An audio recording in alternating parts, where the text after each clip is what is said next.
Welcome friends, welcome to maths world GM sir channel. आपका हार्दिक स्वागत है। नमस्कार। आप कक्षा 9th का कॉन्सेप्ट तमिलनाडु बोर्ड का और कक्षा 11 सीबीएसई बोर्ड का कॉन्सेप्ट सीख रहे हैं। ये दूसरा वीडियो है। पहले वीडियो में आप सेट्स का डेफिनेशन सीख चुके हैं और अब इस वीडियो में आप सेट का रिप्रेजेंटेशन सीखने वाले हैं।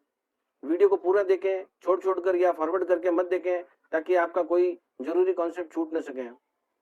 आप एक नोटबुक और एक पेन अपने पास रखें ताकि कुछ इंपॉर्टेंट पॉइंट्स इस वीडियो में मैं बताने वाला हूं उसको आप नोट कर सकें और उसका पूरा फायदा आपको मिल सके। चलिए आगे चलते हैं।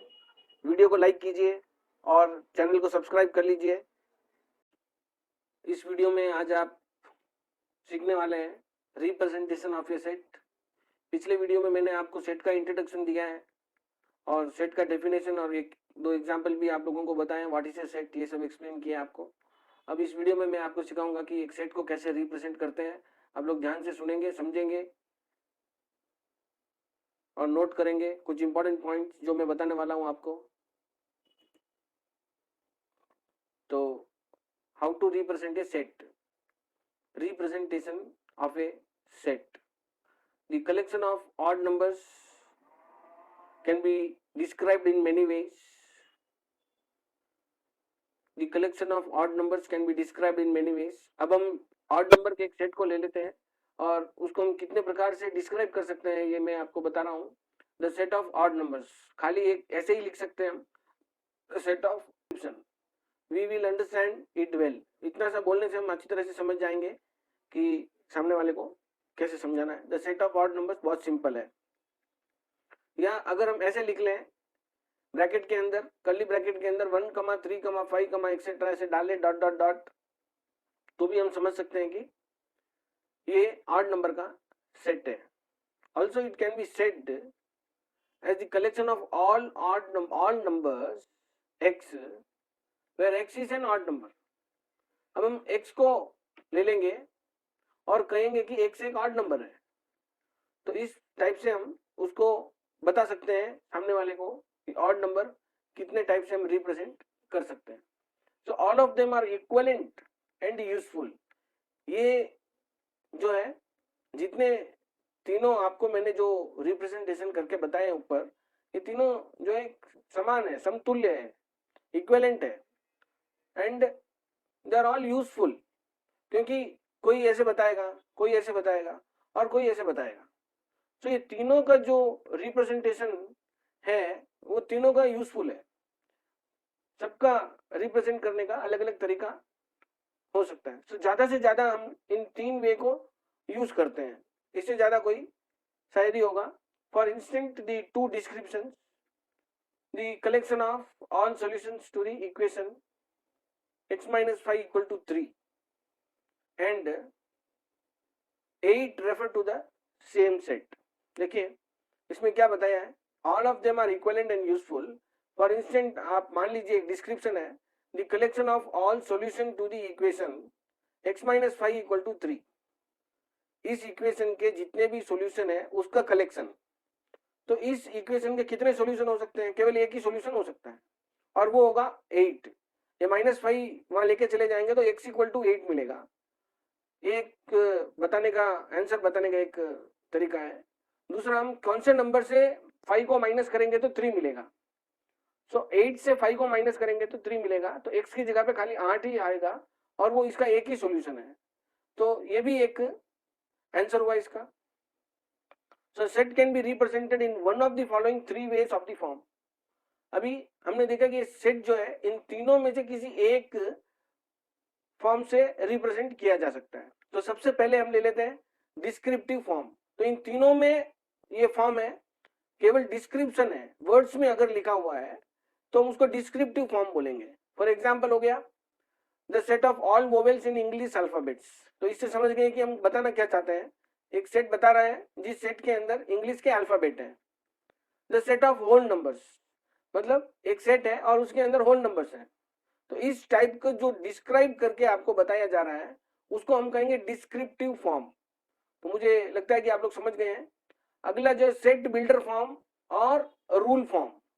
set builder form or rule form. In set builder form all the three elements are described by a rule. अभी देखिए एक रूल बन गया है, एक रूल बनेगा किसी एक टर्म के लिए, हम लोग एक रूल बनाएंगे, ये x है और x क्या है वो बताएंगे। जैसे मान लीजिए a is a set of x such that x is a vowel in English alphabet.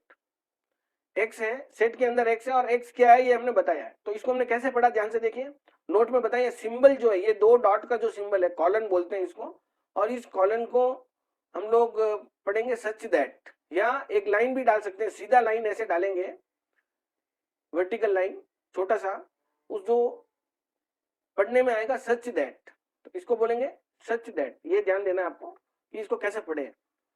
So b is a set of x such that x is a whole number, such that x is a whole number। तो इस पे ध्यान देना है, एक rule हो गया, इसलिए इसका नाम है रूल फॉर्म या सेट बिल्डर फॉर्म। ये x की जगह हम बिल्ड करके इसको लिखने वाले हैं, इसलिए इसका नाम सेट बिल्डर फॉर्म भी है। तो दो टाइप हो गया, डिस्क्रिप्टिव फॉर्म और सेट बिल्डर फॉर्म। तीसरा टाइप है रोस्टर फॉर्म और टेबुलर फॉर्म। देखिए 1.3.3 रोस्टर फॉर्म और टेबुलर फॉर्म। तो एक सेट को, एक set can be described bye listing all the elements of the set. जितने भी एलिमेंट्स हैं उसको हम लिख के बता सकते हैं, ईच एंड एवरी एलिमेंट को लिख के बता सकते हैं।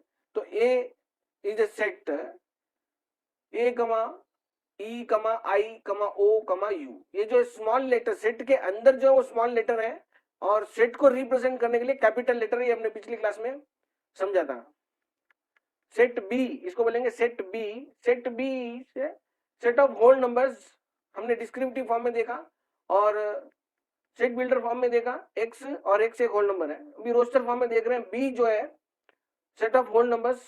ये होल नंबर क्या है वो हम लिख के बता रहे हैं, 0, 1, 2, 3 ऐसे लिख के बता रहे हैं।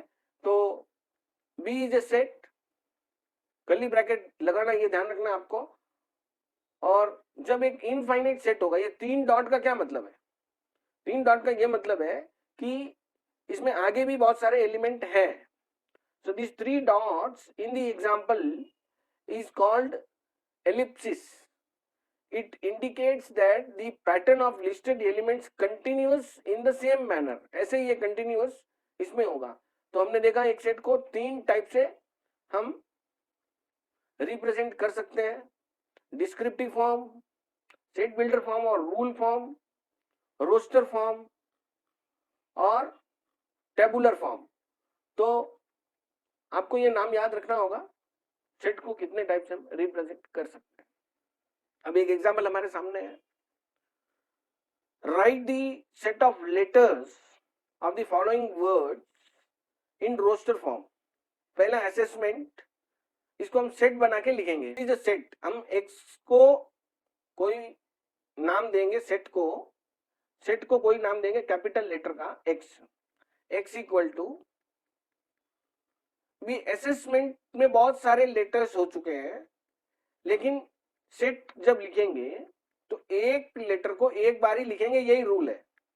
तो सबसे पहले ए हो गया, फिर कॉमा डाल के एस हो गया, फिर कॉमा डाल के एस वापस आया तो नहीं लिखना होगा, दूसरा जो है वो लिखना होगा एलिमेंट। एस पहले ही एक बार आ चुका है, इसको फिर से हम नहीं रिपीट करेंगे, एक एलिमेंट को एक बार ही लिखेंगे और कॉमा डालेंगे, ए के बाद कॉमा, एस के बाद कॉमा, ई के बाद कॉमा, फिर एस ऑलरेडी आ चुका है, ए भी आ चुका है, एम जो है ये लिखेंगे, पहली बार आ रहा है इसलिए, ई आ चुका है ऑलरेडी, कॉमा डाल के एन लिखेंगे, कॉमा डाल के टी लिखेंगे और कर्ली ब्रैकेट से इसको क्लोज कर देंगे। कर्ली ब्रैकेट का आपको बहुत ही ध्यान रखना है।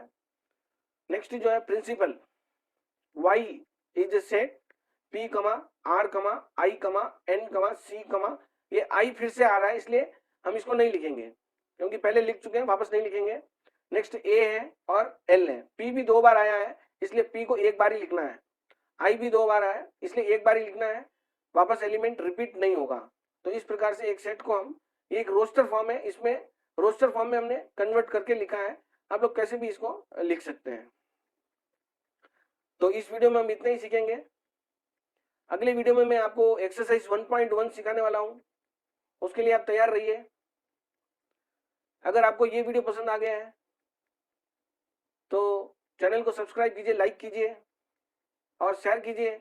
आप भी देखिए, अपने दोस्तों को भी देखने को बोलिए। Thank you friends, thank you for watching this video.